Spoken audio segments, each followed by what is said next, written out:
Welcome to Fear and Greed, the week ahead. I'm Sean Aylmer, and as always, I'm joined by economist Stephen Koukoulas. You'll find him at thekouk.com, THEKOUK.com, and on X using the handle the Kouk, i.e. Stephen, good morning. Good morning, Sean. Busy week last week, plenty of data out, retail sales, building, we had trade balances, we had RBA minutes. What do we know at where we stand now compared to where we were this time last week? There was just a tiny smidge, I don't want to get too excited, a tiny smidge of slightly better news because the retail sales numbers came in at plus 0.6, which was above expectations.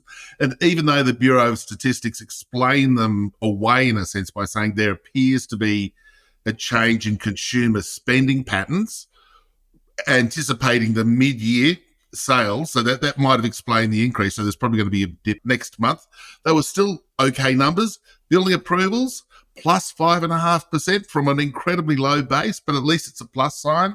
The trade balance was down a little bit, but not troublingly so. It's just a little bit under $6 billion for the month. So the numbers that came out last week were okay. Yeah, they weren't consistent with the economy cascading towards a hard landing or recession and that. So we'll take them whenever we get a number with a plus sign in front of it. It's always better than a minus.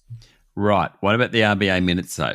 The minutes? Yeah, well, they spoke about, as the Governor, Michelle Bullock, said when she gave her press conference immediately after that board meeting, the consideration was either to keep rates steady, which they did, or they gave consideration to a rate hike. Now, they didn't pull the trigger on that, as we've discussed in recent weeks, because they're still seeing an uncertain picture for the health of the economy. The GDP numbers came out just before that board meeting. They showed that really disappointing 0.1% GDP growth. And while they're still, a little frustrated about how quickly that inflation rate's falling back towards the target, they thought, well, look, let's just wait till the next meeting, which happens in early August. So that's why the markets are still very excited about the prospect of a rate hike, not a cut. But again, the next couple of weeks will be really interesting for data because in following weeks, we get the labour market numbers and, of course, 31st of July, the inflation numbers. So in a way, it is really all about those inflation numbers. I know this week we have lending finance data out, but there's not a lot coming up this week particularly. But even the stuff afterwards, kind of July 31, it seems to be D-Day. That is it, yeah. This week we've only got the lending finance numbers. They'll be sort of ticking up a little bit. People are borrowing money because house prices are still going up, particularly in Perth, Brisbane, and Adelaide, and a bit in Sydney too. So they're just going to go through to the keeper, I reckon, when we get those numbers later today. It is all eyes on that inflation number at the end of the month, although we have the employment numbers next week. They're going to be interesting too, given the dual mandate of the RBA and what Deputy Governor Andrew Howse was talking about 10 days ago when he said that, we have a dual mandate, inflation, of course, but we also need to keep the economy running at full employment. So the spanner in the works, I suppose, would be if we got a particularly weak employment number, say, and I haven't done the forecast yet, this will be for next week's week ahead. If we get a sort of a flat employment number, the unemployment rate ticks up to 4.1 or 4.2%, will that counter any upside risk to the inflation numbers that come out at the end of July? So there's still many moving parts on this machine on the economy, and won't they hike interest rates, or will they cut them even? So there's all these moving parts, and they change every week, basically. I get confused by the Reserve Bank, to be perfectly honest, because they have got this dual mandate on inflation and employment. And I know what the Deputy Governor said, but it seems to me that, the more equal of two equals is definitely inflation.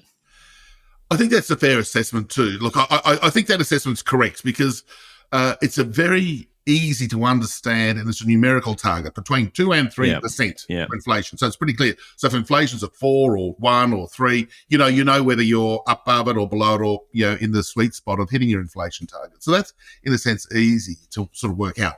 Full employment, what on earth is full employment? And this debate, and Nehru and what's happening to wages growth. There are so many different things. And of course, it changes over time too. What was full employment a decade ago is probably very different to what full employment is today because of technological change, productivity, nuances both up and down, as we're seeing in recent years. So measuring full employment is mighty, mighty difficult. We only know about 5 years after the event whether we had full employment. So It doesn't mean that they don't have it in the forefront of their mind when they're adjusting policy.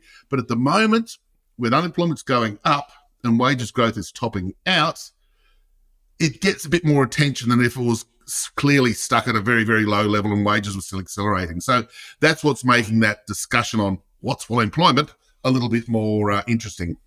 Do you like these weeks that we've got coming up, Stephen, which are just a little bit slower than normal?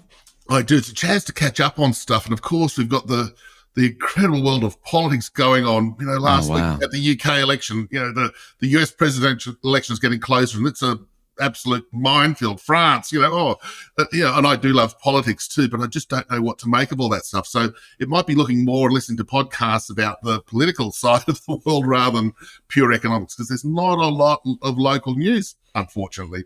Nothing wrong with listening to podcasts, Stephen. Thank you for talking to Fear and Greed. Thank you, Sean. That was economist Stephen Koukoulas, better known as The Kook. You can find him at thekook.com and follow him on X using the handle The Kook. I'm Sean Aylmer, and this is Fear and Greed, the week ahead.